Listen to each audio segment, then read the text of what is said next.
Welcome listeners back to another special episode of our Inside Badminton series. It is show 2 of 2023 and it is not long until we see the 2023 Badminton Horse Trials presented by Mars Equestrian, of course with supporting partner Lightsource BP. It is going to be a brilliant spring. We cannot wait for everything to get underway, but the next episode in the series is taking you even further behind the scenes, listeners, because we want to give you a real idea of what goes on and how an event as big as badminton ticks. So what better way than to talk to some of the people in charge, because I'm delighted to say joining me on the show, we have got some of the key officials. So first of all, I will welcome 2 members of our ground jury. I will start with a lady who first rode actually at badminton back in 1970. She has officiated all over the world, World Championships, Olympics, you name the 5-star, she's been there. Angela Tucker, welcome to the podcast. Oh, thank you. Do you know what? We have been angling to get you on the show for ages, and I'm delighted that it has finally come through.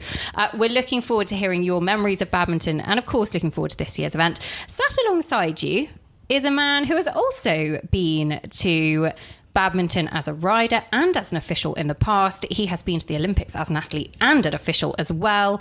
Andrew Bennie, good to have you with us. Good morning, Nicole. It's lovely to be here and thank you very much for inviting us. Oh, it is our absolute pleasure. I'm going to set the scene for you, listeners. We are sat in Angela's living room. The dogs are sleeping peacefully. The fire is roaring. I think one of the dogs is sleeping so peacefully. There might be a little touch of snoring in the background. My chat really is that good. And we're looking forward to kind of getting the inside line on what it takes to run an event such as badminton. Coming into badminton as a whole, Angela, you first rode there in 1970. What are some of your sort of key and most favourite badminton memories? Had you been to visit as a child before you first competed? Yes, our pony club used to organise trips to there, and of course that long ago it was in April, so the weather was always pretty wet. And I can remember one of our pony club went to school at Westonbirt. And so having got completely soaked all day, we came back and she said, well, why don't we go into the changing rooms in the swimming pool and have a bit of a wash-off? I bet the swimming pool was a lovely colour after all the badminton mud. Yes. You know, it was that long ago that I can remember going from the Coffin area as it was then to the lake, and the whole course was not strung in those days, and so I can remember sort of looking through the crowd and thinking, where is the lake? It's just unbelievable how it's improved and changed and moved into the amazing spectacle that it is now. How does it feel going back? I mean, you have ridden there, you've officiated there, you've spectated there. What is that feeling? Because badminton invokes such feeling and emotion in people, doesn't it? What does it invoke in you? Yeah, I mean, it definitely, when you drive there, you have that special feeling, whatever you're doing. My husband always used to refer to it as the local gymkhana. I must apologise to Jane for that, but it was always a bit of a joke because we were local. To be fair, I think there's a few riders that call it the Beaufort gymkhana just to stop mentioning the big B because it gives them butterflies, lots of butterflies. How about you, Andrew? What's your first badminton memory? Well, my first badminton memory was I originally came from New Zealand via Los Angeles Olympics with my Olympic horse. I was very inexperienced. My horse was actually also very inexperienced. We'd only done one novice 3-day event, one intermediate 3-day event, one international in Sydney, Australia, and then we're off to the Olympics. And then the plan was to come to England. The horse, to get back to New Zealand, had to either go to Canada or to England before it could do quarantine to then go back to New Zealand. And the plan was that I would come to England, do badminton the following spring, put him into quarantine, take him back to New Zealand, and be qualified and set up for the World Games in Gawler, Australia in '86. So plans changed, didn't they? I was going to say, have you just stayed in Britain since? My little horse that went to the Olympics, and he came over here, and I realised very soon that he wasn't really an international horse. He was a good horse, he had a good heart, and he would try, but he wasn't really an international horse. And so actually Angela's husband, Mike, after Badminton, the horse had a fall on the steeplechase, which didn't really help the cause, and we got halfway around the cross country, but I was feeling that he was just saying, "Hey, this is enough's enough," so I pulled him up, and I had a big conversation with Mike, Angela's husband, and he suggested that we should sell the horse as a junior horse, and he'd be downgraded 2 levels and have a lovely life and a lovely time, and so that's what I did, and consequently, I was starting to work in a yard, again, that Mike had helped me to find some work, and I was working in a yard and got a few horses to ride. So, that was my first experience. Not the most happy experience, but it was still, great fun. And looking back on it, when I was back in New Zealand, I used to have lessons with this chap. At one stage he was giving us all a lesson, and there were several of us there, and he said, "What's your goal? What's your ambition?" And I said, "Oh, I'd love to ride at Badminton." And I think every event rider from all around the world strives and works towards riding at Badminton because it's just the pinnacle. Let me ask you about that. Growing up in New Zealand, halfway across the world, what does badminton mean to people in New Zealand? Obviously, it is still so important, but is it the pony club dream? How much do you watch it? And I guess how much do you embrace it over in New Zealand? Oh, absolutely. And especially when Mark Todd won it in 1981, was it, I think? Anyway, Angela and I looked at each other then going, well, I don't know. Well, way back when Mark first came over and did so well. I mean, I didn't know Mark. I was from quite a long way away from where he lived, but knew of him. And when he came over here, and absolutely, definitely a pony club dream to, as I say, every event rider all around the world. And when I said that on that particular day, when I was asked what my goal was, and I said I'd love to go and ride at Badminton, and several of the girls around said, "Huh, who do you think you are?" Little do they know now, little do they know. We all watch the competition, we all enjoy the competition, we all see, first of all, the dressage being judged. And the ground jury, I think, are probably most well known for judging the dressage. So first of all, Angela, just give us an insight into what the ground jury actually do. Who are you, and how does your role play out at Badminton? Well, I think the first thing to say is we probably get just as nervous as the riders because we're obviously very anxious that we do a really good job, because we know how much time and effort has gone into the preparation for this phase. So we're very happy when it gets underway and we get into the rhythm and enjoy what will be at Badminton, I think, some of the most spectacular performances. They absolutely are going to be, and I think we're blessed to see some of the best horses and riders in the world, and there's always that really big battle as they go head to head. The ground jury's role as such will set the scene in so much as there are 3 of you. We're actually going to hear from Technical Delegate Andrew Temkin later on in the show, listeners. He's going to give you an insight from his perspective as to what he does on event and how the network of officials all come together to be able to make the competition happen.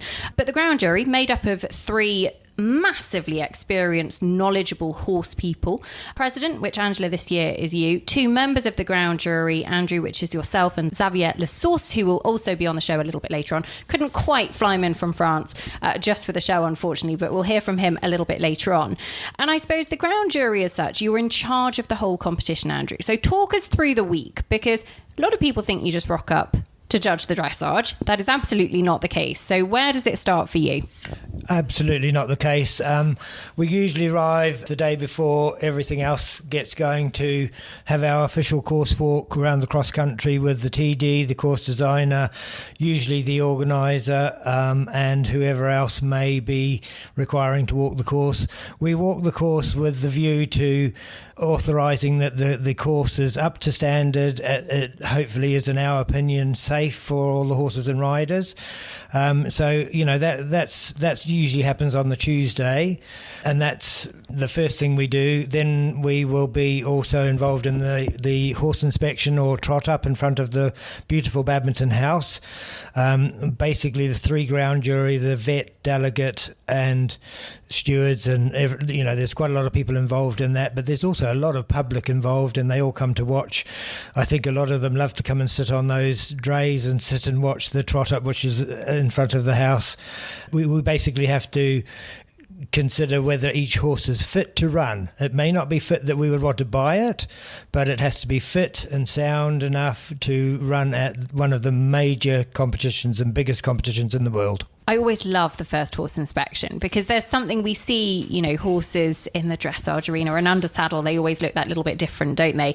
But the anticipation, the excitement of the first horse inspection of a 5-star, there's nothing like it. And they all come out, the riders in their glad rags, which I have to admit, I do love a bit of a fashion show. So I'm all there for the outfits. But the horses at the top level come in all shapes and sizes. You can really tell how much they love their job as well. They're all fighting fit, ready to get on with it. And there is just this huge kind of build-up of anticipation. And listeners, if you've never been to the first horse inspection of a 5-star, make it your aim because it is just so worth it. It's a real behind-the-scenes insight, but you get to see all of the top athletes. It gives you a really different flavour to the competition as well. Let me ask you both, we'll come on to kind of the role from the dressage to the jumping and the cross country and everything in just a second. I just want to kind of take you back a few steps because you both have huge experience. You've both competed at badminton on numerous occasions, and the judging side of things and the ground jury side of things is a very, very different field. So what, Angela, made you kind of get on the other side of the fence, so to speak? When did you make the swing from riding to actually going, no, do you know what? I want to be an official at this level. I was always known to be, if you like, reasonably good at the dressage. And then if I was at the top end after the dressage, I might have gone down quite a bit because I never went fast enough cross country. So I suppose the fact that I have always been interested in dressage is perhaps why I started. But what I really miss now I'm not doing it is, though I don't miss the waking up on the Saturday morning and feeling pretty wobbly, I do miss the wonderful feeling that you get when you've walked the course, worked out all the routes you're going to go, and you actually come back and have had that feeling of the partnership that you have with the horse, that everything that you hoped has worked out, and that wonderful exhilaration is what I miss now that I'm not riding, though I don't miss the feeling of nerves on Saturday morning. I was going to say a bit wobbly is such a polite way of putting it. Lots of people would be like sick to their stomach. I guess this side of it though, does the officiating now at a 5-star kind of give you a similar sort of buzz as to back in the riding days? Yes, it certainly does. I mean, I think the satisfaction of when you feel that the event has gone really well, that the team that we are have had, great camaraderie, and you get to the end of the event and feel that you've seen some wonderful spectacles of horses and horsemanship, and it's all been a fantastic experience.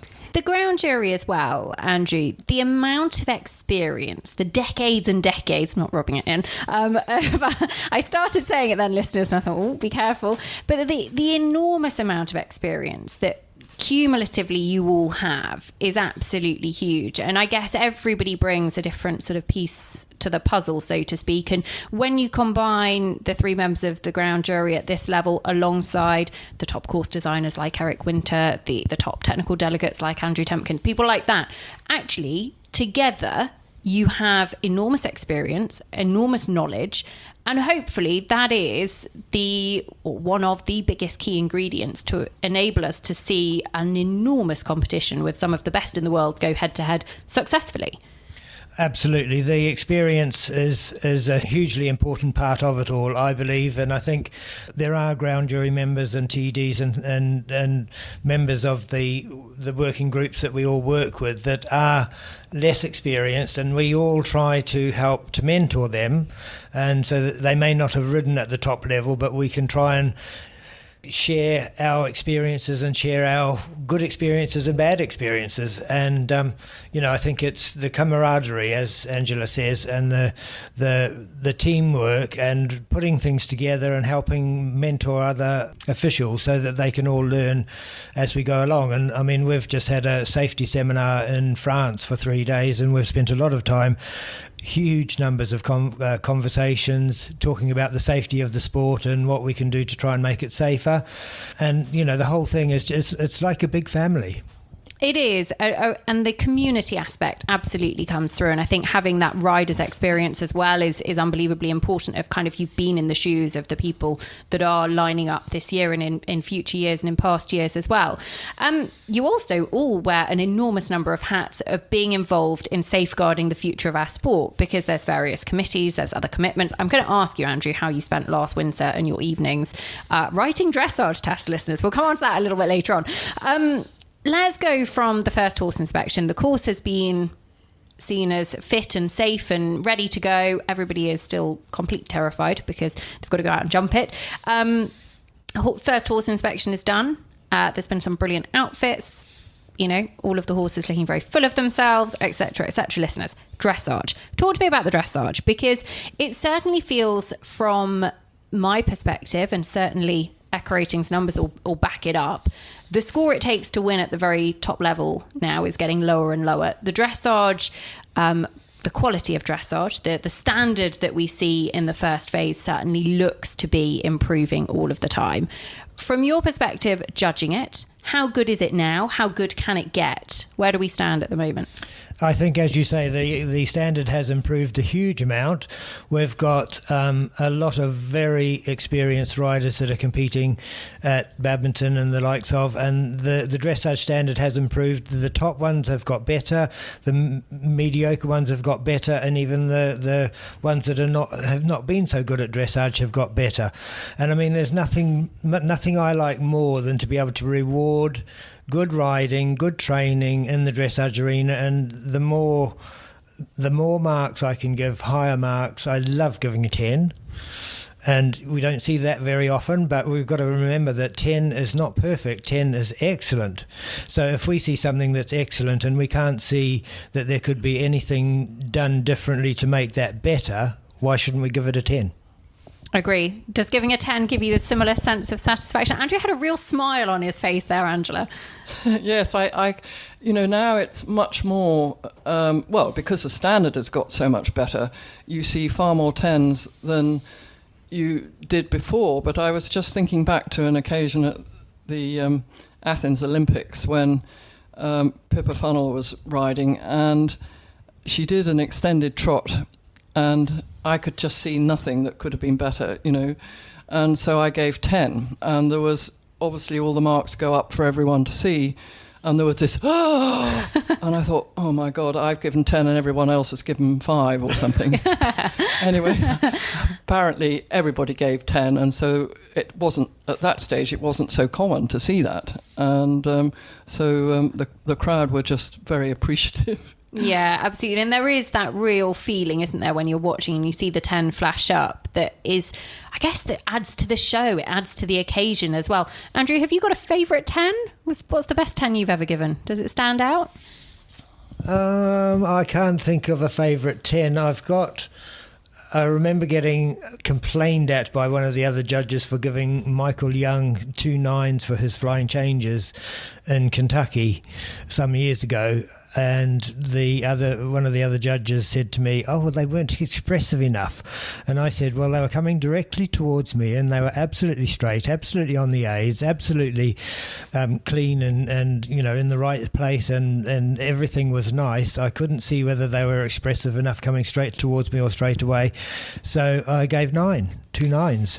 I think that actually comes on to a really important point in dressage, because people often say, there's variation in the marks. And, if you have 3 judges, I think people, if something was a 7, they expect everybody to give it a 7. But actually that isn't the case, because you all see it from a different position in the arena.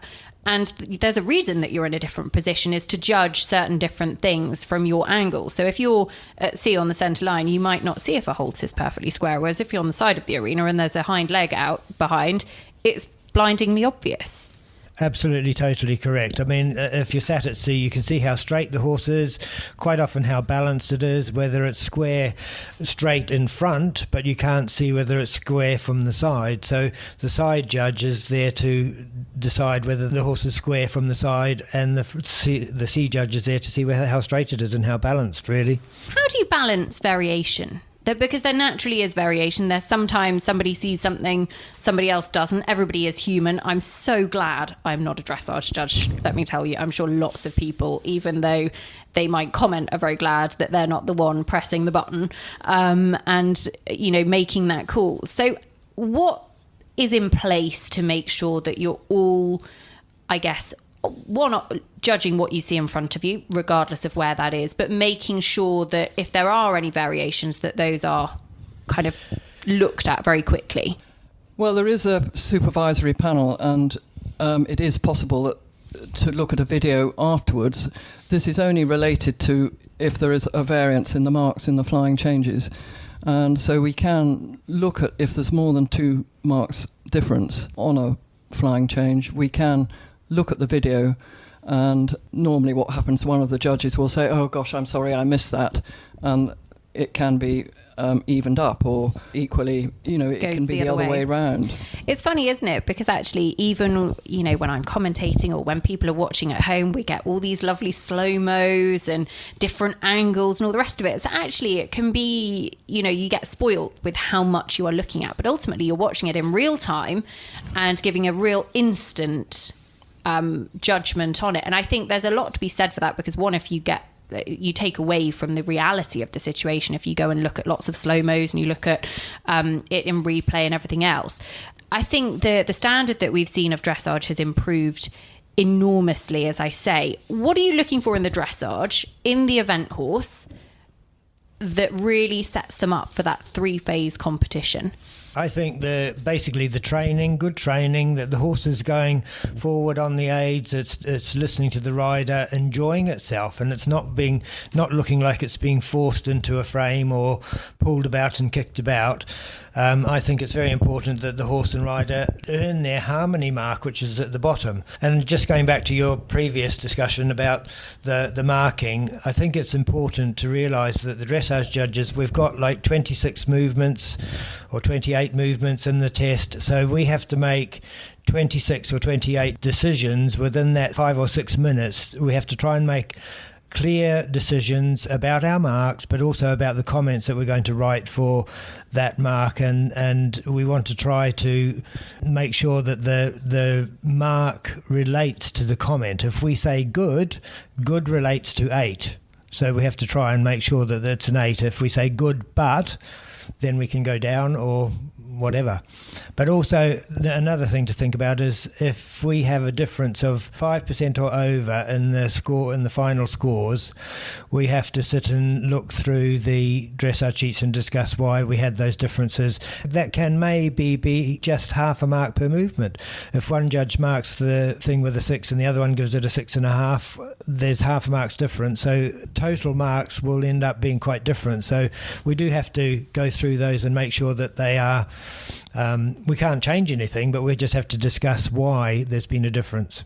And Angela, you do a huge amount of coaching as well. How much can you get from actually judging people in an arena and actually feeling like you can have an impact on them getting better? Because ultimately you want everybody to be able to improve and get better.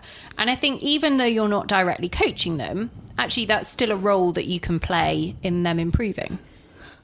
Yes, I mean, the movements as they follow each other are designed to help with training. So obviously they all come together and they all come up quite quickly, but they're the sort of movements that you would do in training. You can't give a dressage lesson, that's not what you're there to do. But especially if you've ridden yourself, you can have a feel of the difficulty that the rider might be having if there's tension in the horse or it's reacting to an atmosphere.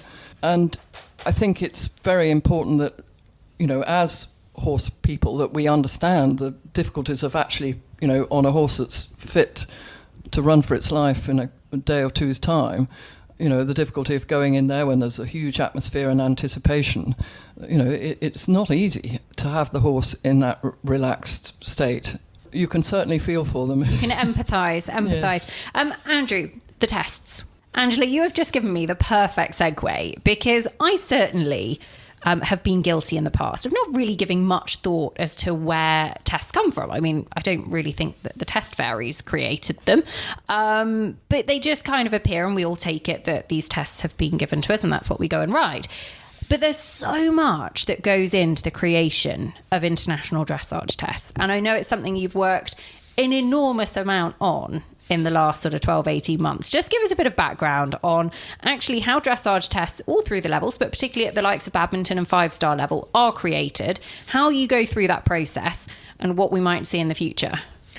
Well, you will have noticed probably the dressage test that they had at Tokyo. They wanted to have a short version of a dressage test that was fairly concentrated, fairly quick, and it got quite a lot of praise from that respect, if you like, because the riders all enjoyed it apparently. So we have designed a few new tests that are coming out this year, hopefully, and will be used a bit later in the season. I don't quite know when they will be put out yet, but it does take a lot of work. And when it was discussed with the eventing committee, we were told that they wanted to have some differences.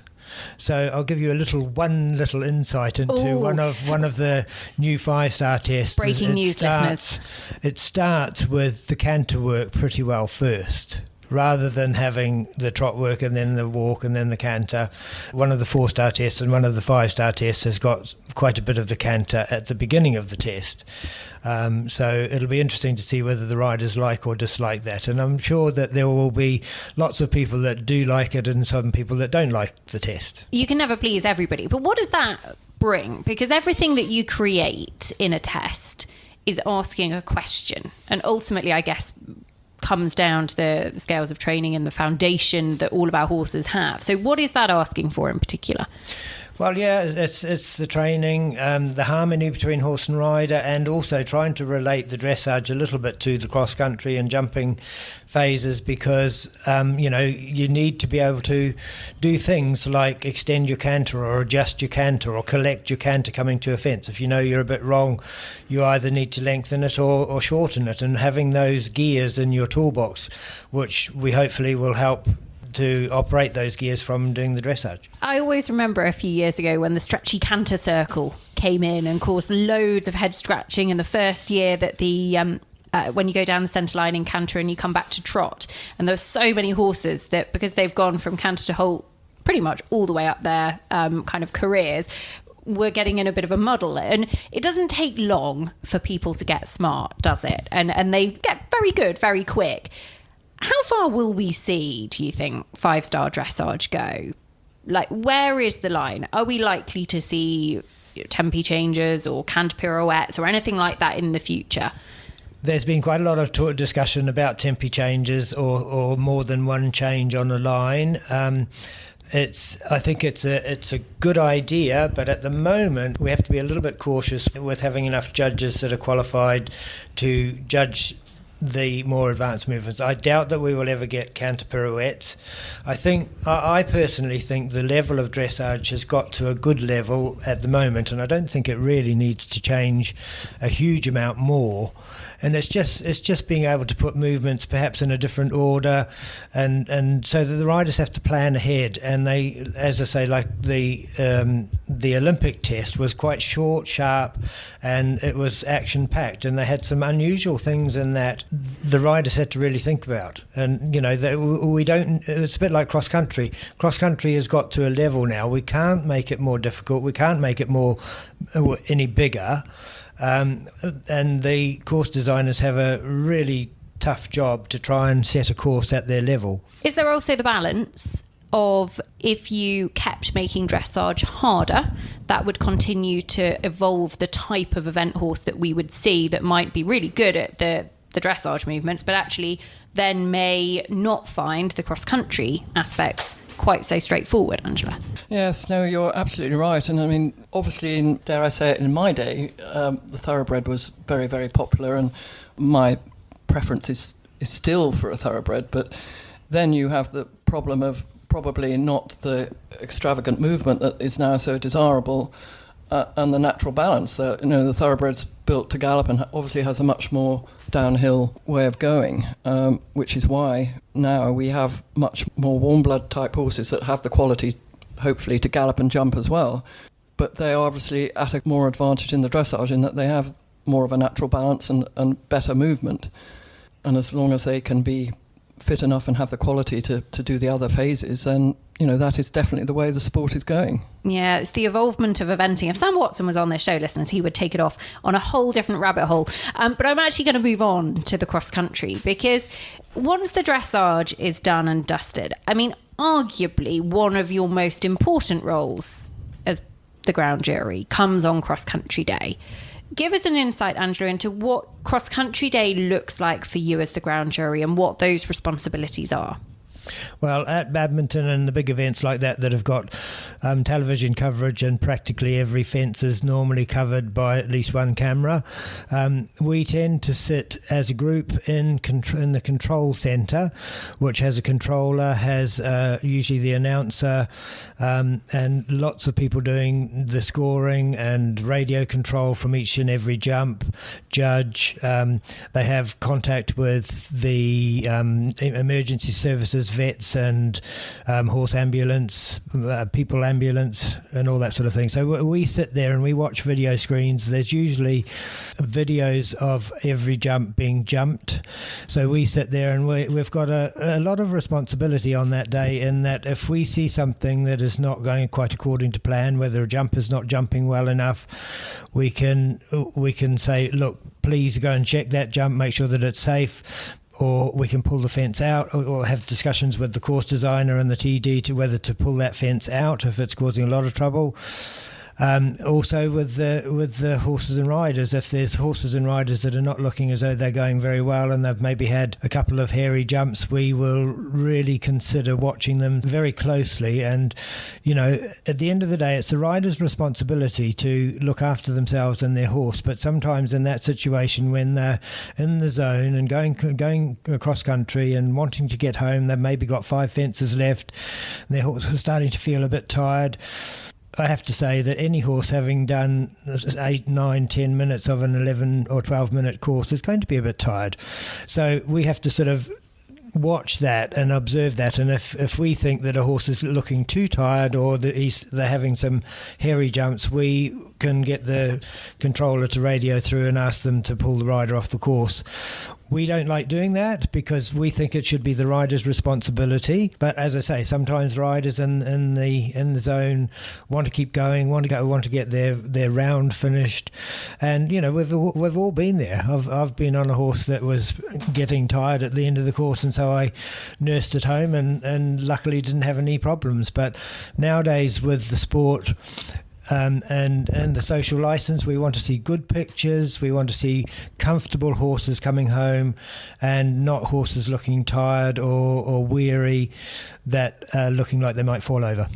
Social license is such a hot topic of conversation, isn't it? And it's one of those things whereby we're all responsible for the image that our sport portrays in so many ways. The director is responsible for the images that go out on the TV screens to people watching at home. As a commentator, I'm responsible for the language that I use in describing certain situations. Riders are responsible for hopefully showing great horsemanship. You guys are responsible and have a great deal of responsibility, I guess, of being able to make those decisions, so should they be required. In today's world, where social media plays such a huge part of it, everybody has an opinion and everybody is very vocal about that opinion, and generally speaking, airs it very quickly and very vocally and very openly. How does that affect or influence actually how we manage our sport as a whole? Because does that mean that we need to be making quicker decisions and making more decisions, if in any doubt, make that decision quicker?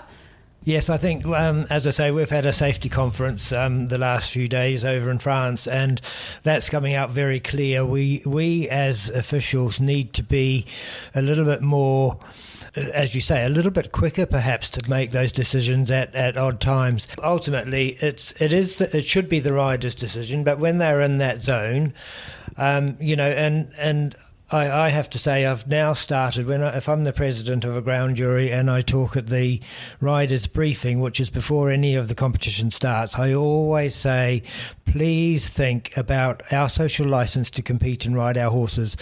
We need to try and put on good pictures, and this can be anybody's Facebook, any rider. If they've got something that they think is really good, put a good picture up, put a good video up on to show our sport as a good sport and to look after our image. Anybody that puts on bad pictures, they're going to be viral around the world, and people will be complaining about us riding our horses and competing in cross country. It's amazing, isn't it, how, a certain snapshot in time can give an impression that actually doesn't portray the whole picture and how that is managed and dealt with. I think something that's quite interesting from that officials conference is actually that it's something that they're looking for you to do more of, and it feels almost like being a little bit more empowered of that it's okay if you feel that something isn't right, it's okay to make that call. And if a horse falls and it was looking a little bit weary, everybody will say it should have been pulled up. Of course they will. And ultimately you can only go on what you've heard, what you've seen, and what your judgment is. But I guess the power being that you can do it if you feel is appropriate actually takes some of the responsibility, rightly or wrongly, away from the rider in those situations. Hopefully they will always make the right call first. In terms of when things happen, and I don't mean a tired horse in this case, a potential missed flag or something like that. What's the process, Angela? Because it's happened so quickly, doesn't it? And actually, I'll just say, listeners, we did a brilliant little inside cross-country control actually at Badminton last year. Richard Clapham, the cross-country controller there, gave a little insight as to what it is like. We'll link the video in the show notes because it's it's the nerve centre on Cross Country Day, essentially. Air traffic control is a good way of describing it. So go and have a look at that. But Angela, in terms of the process that you go through if there's a potential miss flag and that kind of thing, what do you do and how does that chain of communication work? Well, the jump judge will obviously make their decision, and they have a video that is placed in such position that they have the best view of how much of the horse was inside the flag. And they will give their judgment. If it looks to us as though there's going to be any query, the technical delegate will go to the fence immediately and look at their video. Because though we have videos to watch, sometimes you're watching one horse and you miss that, or there may not be a video of that exact moment when you can tell whether the horse, and there's very often there is some doubt until you've watched it several times, and when you have that view, then you have certain rules that you have to stick to.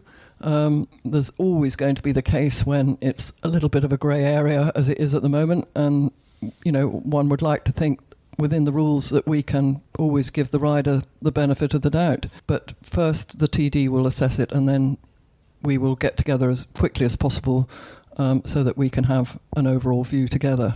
The communication throughout the day is key, isn't it? Between you guys, between Eric as course designer at Badminton, for example, or as a course designer elsewhere, the TDs, the stewards, everybody actually speaking and utilising everybody else's experience in that situation.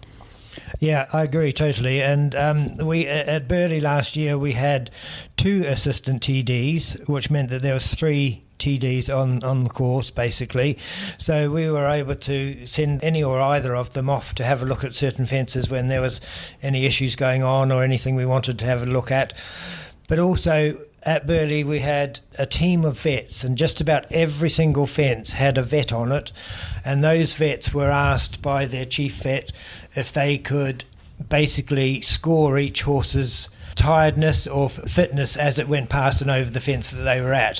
And so if there was any horse that looked as though it was really tired or they were concerned about it, they would radio into control and give us the heads up.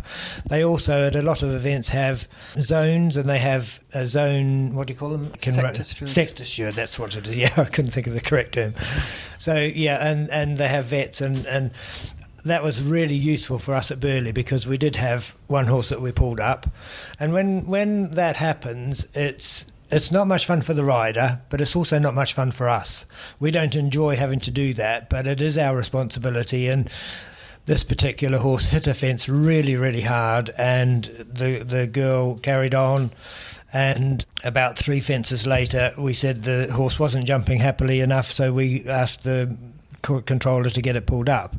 I find this really interesting, actually. The scoring of fitness, I think that's amazing, because actually these are professionals who are unbelievably highly qualified in horse welfare, actually giving a system that says, no, do you know what, whichever way round it is, maybe a 7 is a red, an amber or something, whatever the scoring system may be, but actually giving a very, very clear kind of marker for you guys to be able to work from, and trusting that they are able to watch every fence as well, because you might be looking in another direction at another horse, or there might be another incident out on course. And so having lots of different sets of eyes that are able to help aid that decision is really, really important. Is that something that we're going to see more of at the top level? Is that now commonplace? Is that... I think it has been used a few times. I think they may have used it in Pretoni for the World Games. And the vet that we had, he's been very involved, the chief vet, he's been very involved in endurance, which is a even tougher sport than eventing. And I mean, as I say, he came up with the scoring system. I think it was 1 to 5, and if any horse was sort of up to a score of about 2, I can't remember the exact details, but I know that if they were up to about 2 in the early part of the course, they usually didn't get home. Okay. So it was quite interesting. They were only scoring them on what they could see. They obviously couldn't check their hearts or anything because the horse was galloping past, but they were scoring them on their visual, what they thought. But it was very useful to have those vets there as veterinary experts, to help us with our decisions. And it's amazing, the team of people. We've talked a lot about the officials on this show, but actually last year, listeners, one of the shows that we did was with the chief veterinary officer and the chief medical officer at the time, and it's very, very well worth going to have a listen back to it, because the amount of knowledge and expertise across all the different areas is absolutely huge. And there is so much that goes into it that you don't actually... We watch at home, we think, lots of brilliant horses go into a field and they all go head to head and there's a great winner and there's a bit of crying at the end and somebody gets a rosette and... there is so much more. And I think that's one of the things that this series, listeners, is all about, giving you a real access into that behind the scenes stuff that we wouldn't normally know about and hear about and understand, I guess, as well. What are you most looking forward to this year? I love to go to Badminton. As I say, when I first moved to England, I worked in a yard just at the other end of Badminton Park at Didmarton for a hunting livery yard that had sport horses as well. And we used to hack through Badminton Park, and every year I used to ride around there, hacking around the park and seeing them as they start to build the jump, start to build the grandstand, and it's just an amazing competition. And it's, no matter what way you're involved, it's just an amazing event to be involved in. It is one of those places that, isn't it, gives you goosebumps. I think I went to record the first episode in this series last year, actually, and I remember it was this bleak old day in December, and it was dark and it was gloomy and it was damp, and I drove past and you could just see the side of the quarry from where I was driving, and the goosebumps went. And it was just one of those moments where you go, this is something very, very special. And I think we're all custodians of kind of not only the sport, but preserving amazing events like badminton and kind of safeguarding them for the future. Angela, how about you? What do you most enjoy about your week at Badminton? Well, I'm trying not to say that it's probably the relief on Sunday when it's all gone smoothly. Monday, Angela, Monday. It's got to be Monday this year. We're catching us all out.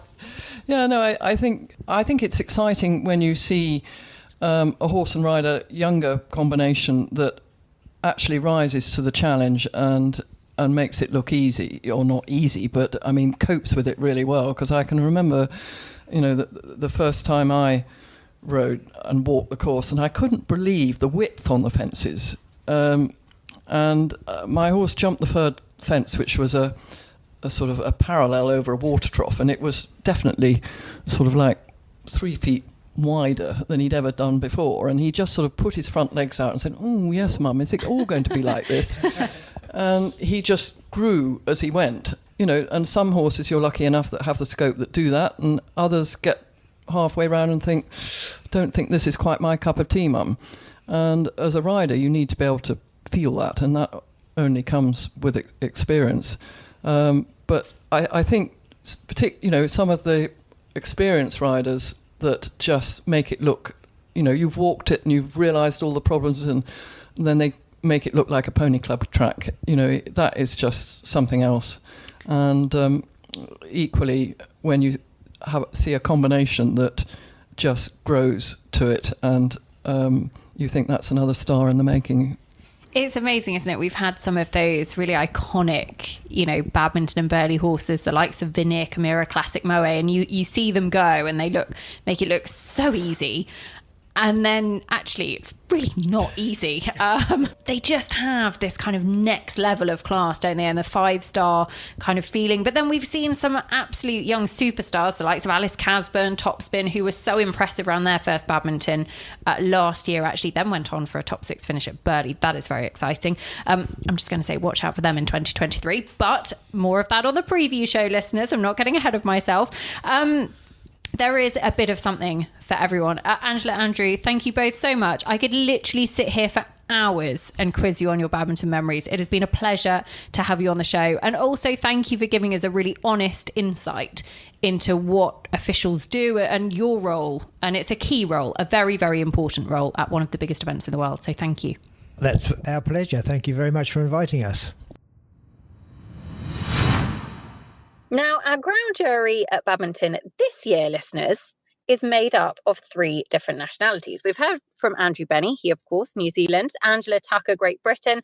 The final member of our trio is actually from France. Xavier Source, welcome to the show. I wish that we'd all been sat in a room all together, but even so, we are delighted to have you with us, and the countdown is very much on now. Yeah, hello everybody. Hello, Nicole.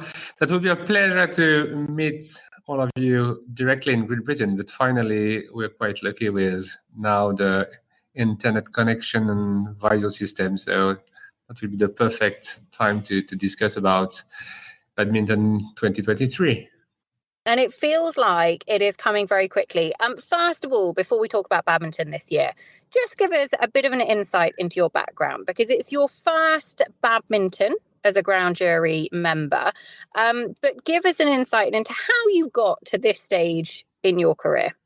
So as a rider, I competed in eventing and dressage, but only on national level when I was younger. The fact that I choose an equestrian career because I teach history and geography in secondary school and in the university for the PGC, so the new future new teacher, in what I call my real life, and in another part of my volunteer career.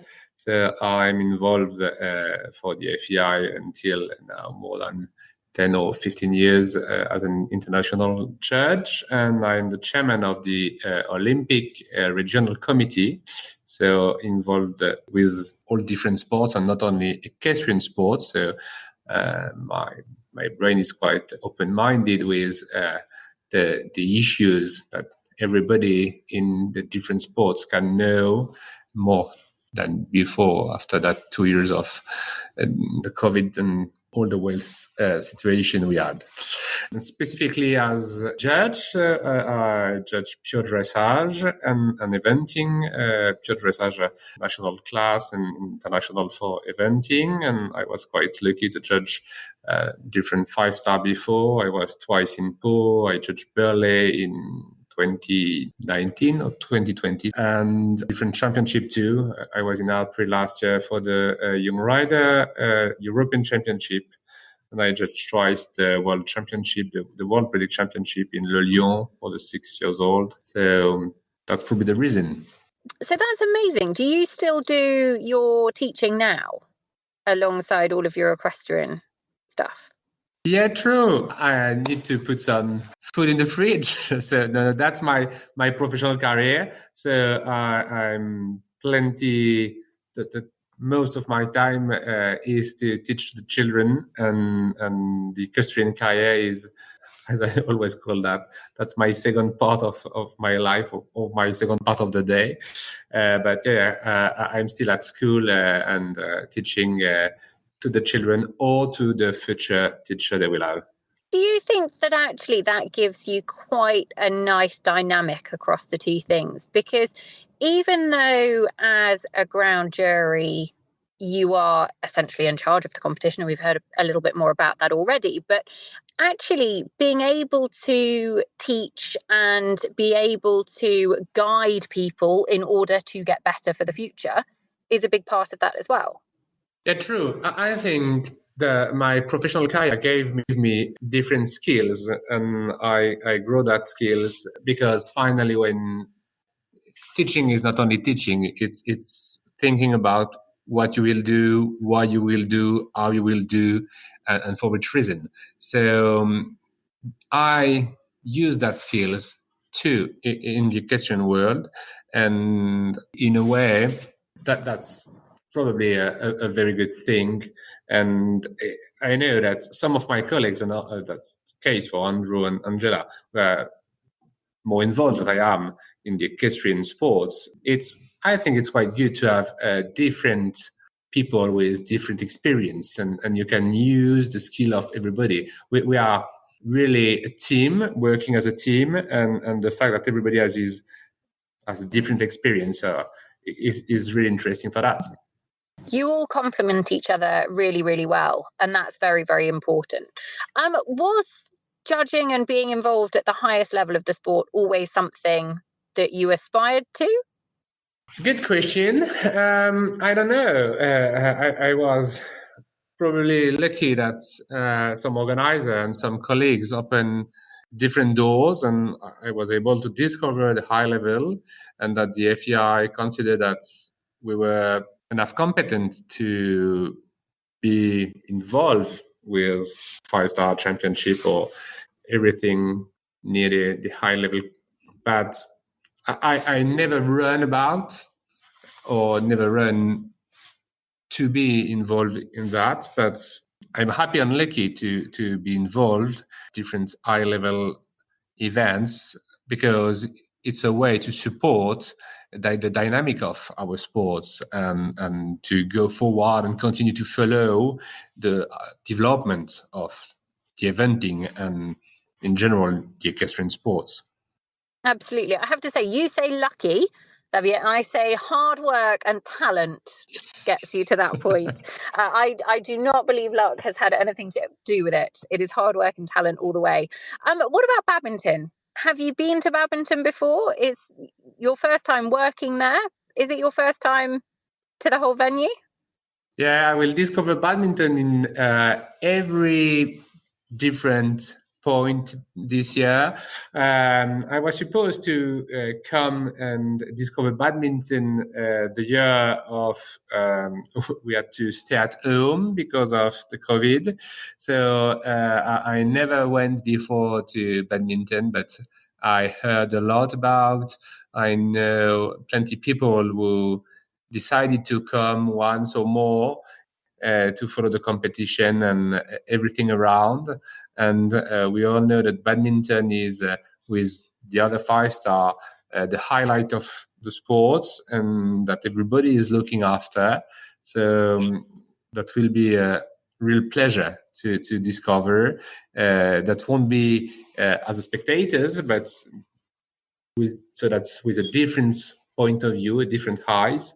But I know that the team of badminton is really one of the best in the world, so that would be a pleasure to be here. Do you get nervous with the big ones? I know you've officiated at 5-star before, but does it feel any different to you than some of those other big events that you've done? The fact that it's the first time I will come to badminton will create probably some question, because I will discover the place. But I know that Angela and Andrew and the team with Jane, Andrew Temkin and Martin Kanaski we will help all together. So finally, even if you can start a competition with some pressure, that pressure disappears because we all know what we have to do, why we are here, and because we were educated for that duties, and because you know that you can count to each other and that it's a real teamwork. Finally, it's. I can't say that there is no pressure, but that pressure start to be a positive pressure, and it's absolutely not something negative, because you know the process you have to follow, and really what is important, you know that you will work as a team, so everybody will explain, discuss, and there is no question you can't ask. So I can't say at the moment that I won't have pressure, but I know that I will manage that pressure, because we are finally not used, but nearly used to work with that pressure. I absolutely love that expression, positive pressure. I actually think that's something that we can all take on board as a way of sort of channeling any nerves or anything that we may get. Because if we care about something, we're bound to feel a little bit of, and I actually love to say it, positive pressure, and being able to channel that into a good way of being able to manage it is really, really important. What are you most looking forward to about badminton this year? There is plenty of things I could answer to that. A great competition, a secured competition, and that will be one of our duty to just be care about the welfare of the horse.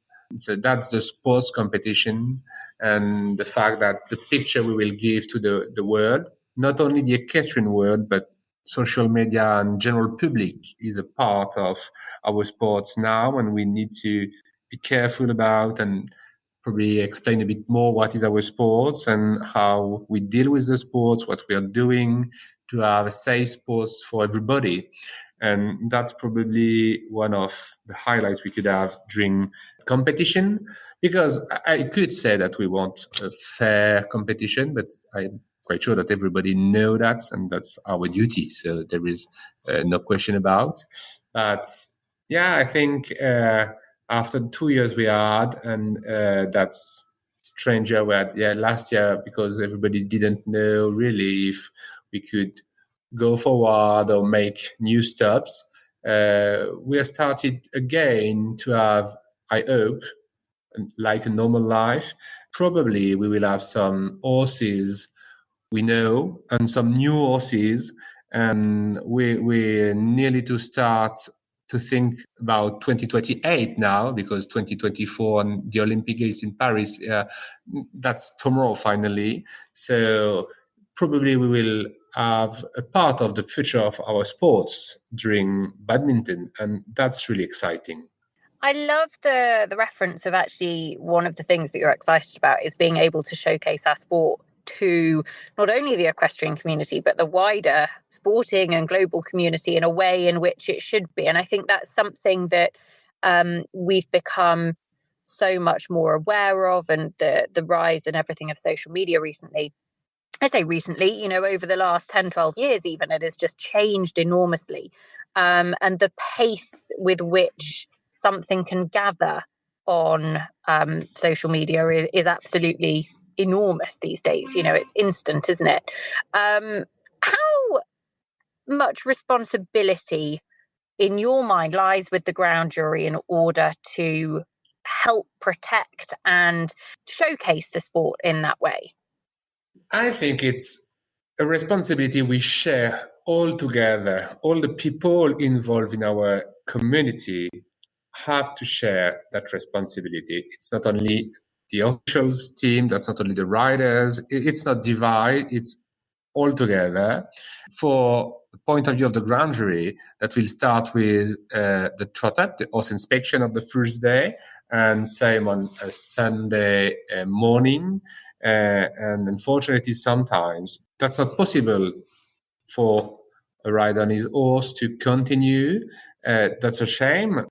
Cross country, we will have to look after everybody to be safe, and really we will be care about the fact that at the end of the course there is no back picture. We are all here to protect finally the picture of the eventing, and that's definitely our duty during Saturday cross country day.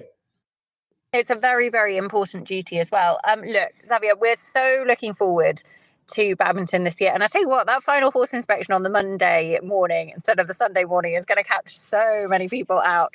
But look, lots to look forward to. And we will very much look forward to seeing you at badminton for the first time in 2023.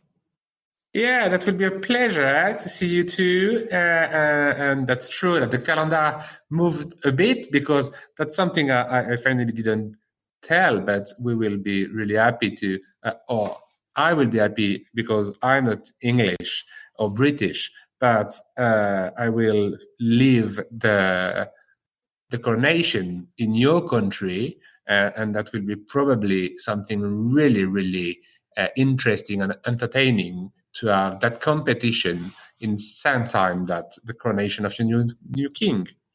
It's exciting, isn't it? And I think actually for a lot of our international viewers and our international visitors, actually it's going to give a whole different dynamic and a whole different experience to something that they've never seen before as well. So we're very much looking forward to it. I know there's some exciting plans afoot. And while the focus is obviously going to be on the competition at badminton, there is going to be plenty else going on. Xavier, thank you so much. Now, our final guest on a second Inside Badminton show of 2023 is the technical delegate, and it is none other than Andrew Temkin. Andrew, thank you very much for joining us all the way from the west coast of the US. Oh, thank you, Nicole. I'm happy to be here.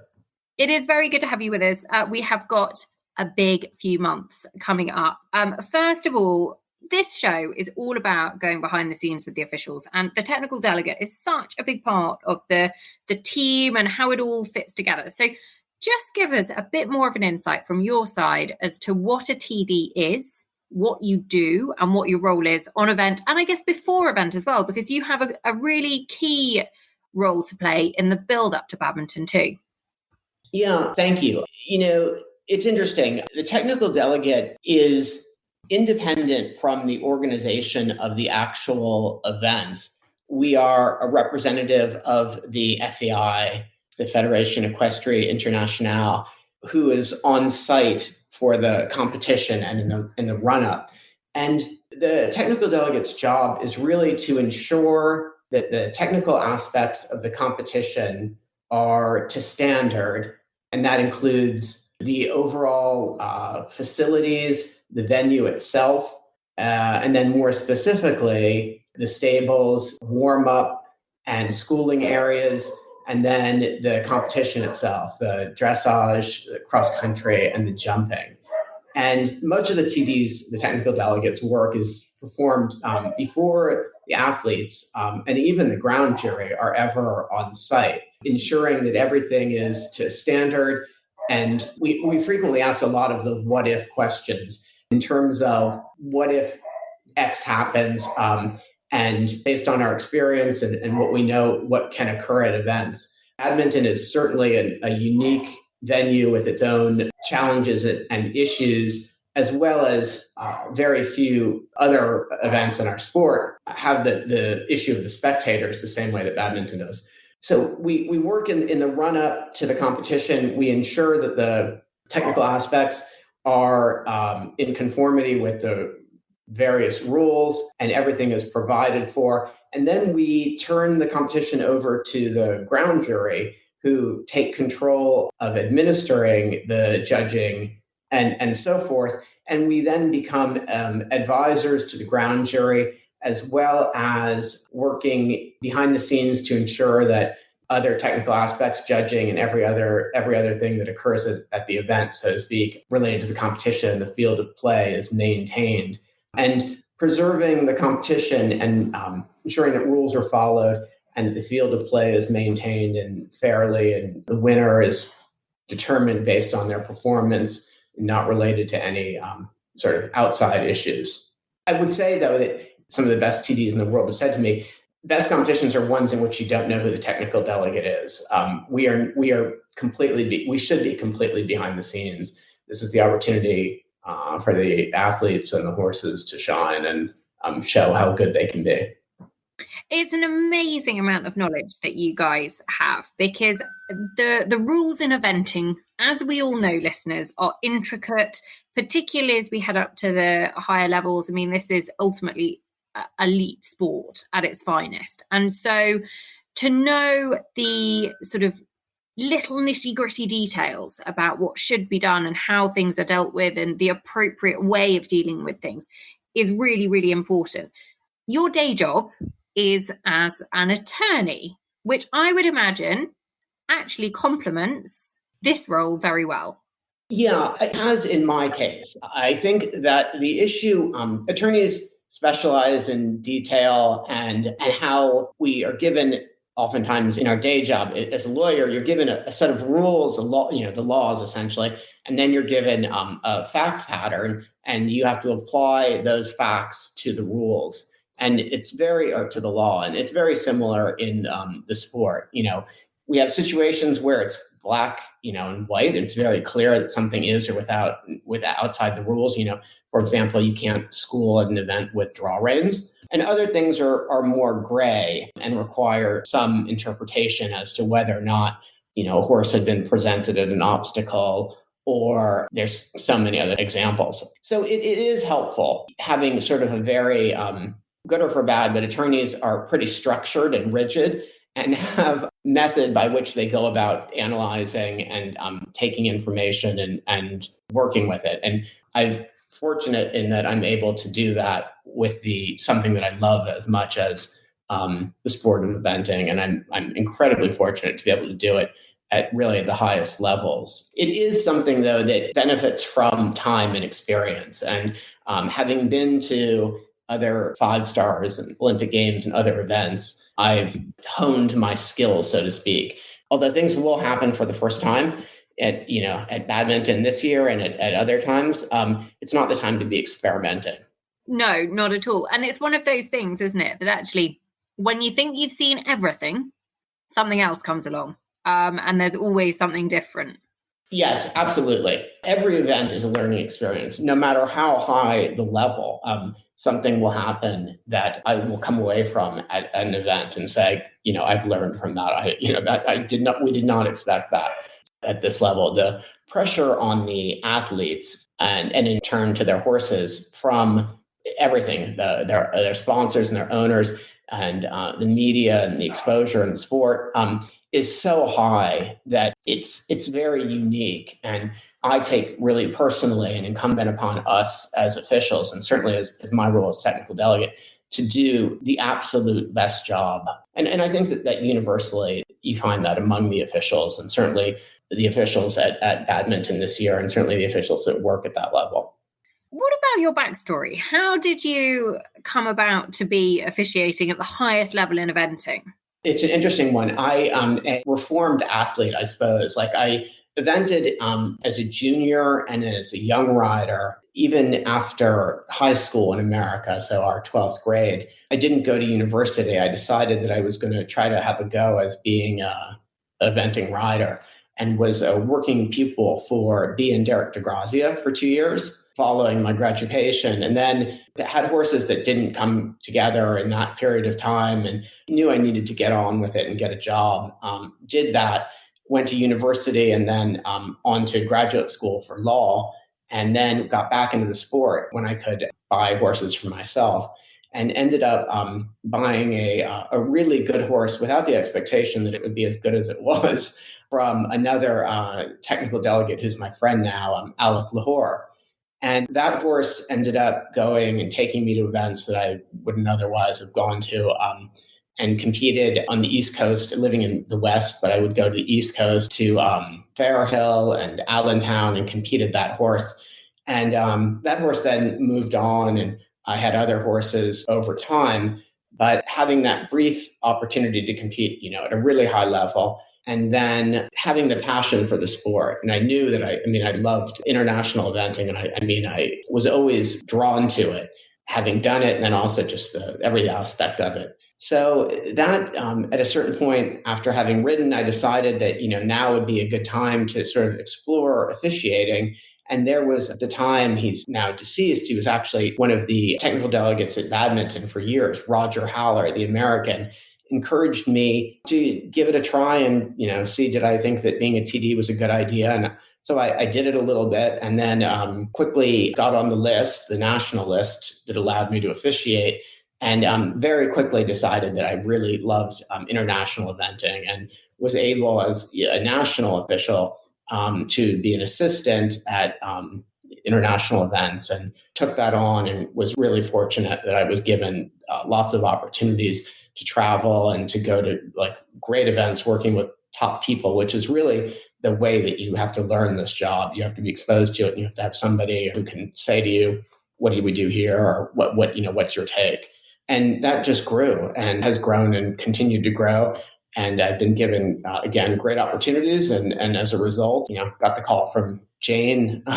She said, will you come to badminton? So that was certainly a highlight for me to have the opportunity, and it will be, I know, being there. So. What does it mean to officiate as TD at badminton? Because you've been to incredible events all over the world. You've been to Olympic Games, you've been to other 5 stars. How does badminton compare? I mean, there are very few sports that have a badminton. So it is reaching sort of the Mount Everest of attempt at something. I think about the director of golf or something at Augusta for the Masters, or whoever's in race control at Monza during an F1 race, and it's akin to that. I mean, it is really, at least as I see it, it is the biggest responsibility of my career, and one that I could not be more excited for. And you've been to badminton before as an official, am I right in saying? Yeah, I was there in 2017 as an assistant technical delegate. So it was a great opportunity and great learning. And then I was there last year just on site, and also it was a really good opportunity. There is nothing like, anybody in eventing, but there's nothing like the feeling when you walk out and you see that crowd of people, and places where previously had been a path that you used to go across the property, and then all of a sudden it's become a car park with 10,000 cars in it, and there's people 7 deep around the head of the lake. I mean, there is nothing in any sport or in eventing that comes close to what happens during cross country on Saturday, and this year will be Sunday morning. I know the Saturday, Sunday is getting us all confused. It's all going on this show. What are you most looking forward to? I've asked Angela, Andrew, and Xavier the same question as well. For you, what is the highlight?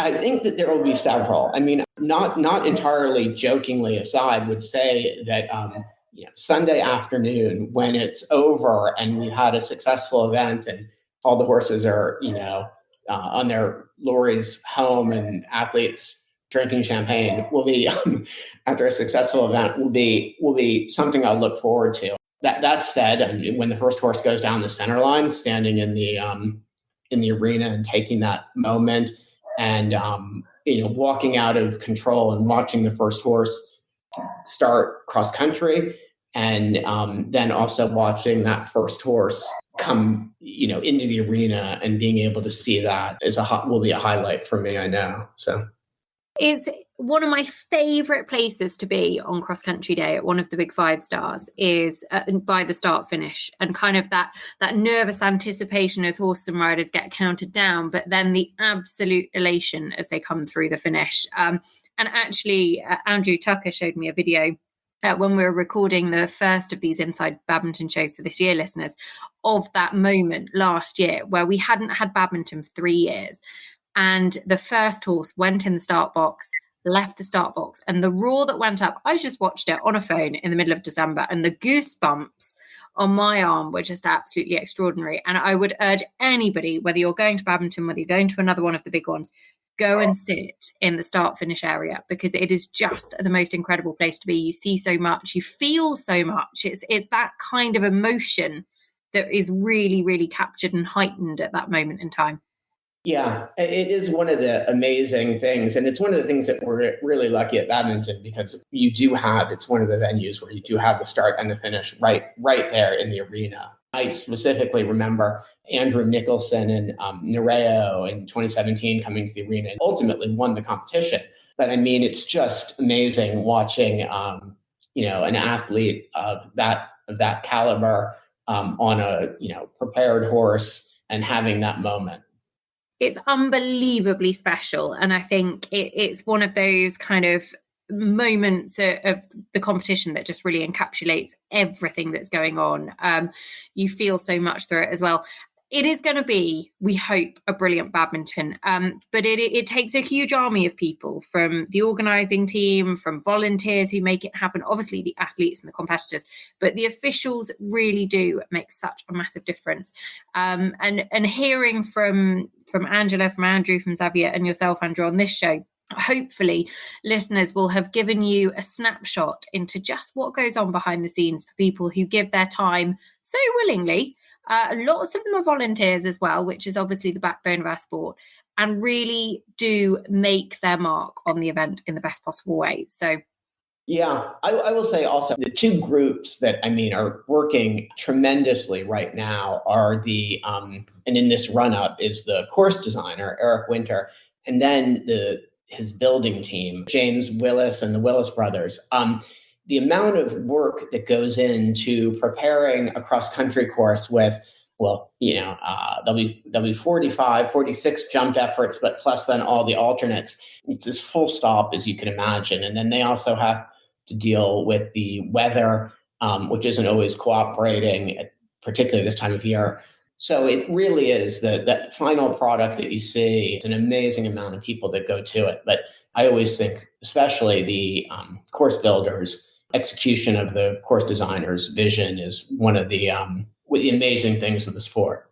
And it's always a work of art as well. There's so much thought that goes into it that when you go up to each of these fences individually and you actually take a moment to consider the really carefully placed Christmas tree, the decoration, the art that has sort of come together to create this fence, it's just absolutely incredible. They are unbelievably talented. There is no question about it.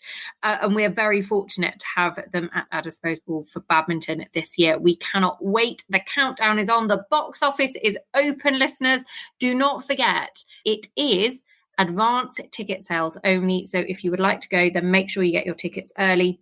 And of course, at Badminton TV, for those of you who have subscribed, as Jane and Andrew just explained on the previous podcast, which we will link in the show notes here, you will have had details on how to move over to the new platform to make sure that you enjoy seamless coverage heading in to this year's Badminton Horse Trials, presented by Mars Equestrian, with supporting partner Lightsource BP as well. A massive, massive thank you to all of the guests on the show, to Angela, to Andrew, to Xavier, and Andrew, to you as well. We have battled all manner of time zones. We've been on 3 different time zones on the show. Cannot tell you how much we appreciate it. Listeners, we will be back very soon with another Inside Badminton podcast. And let me tell you, it is an absolute corker. You won't want to miss it. But for now, big thank you for listening, and we'll be back soon with more.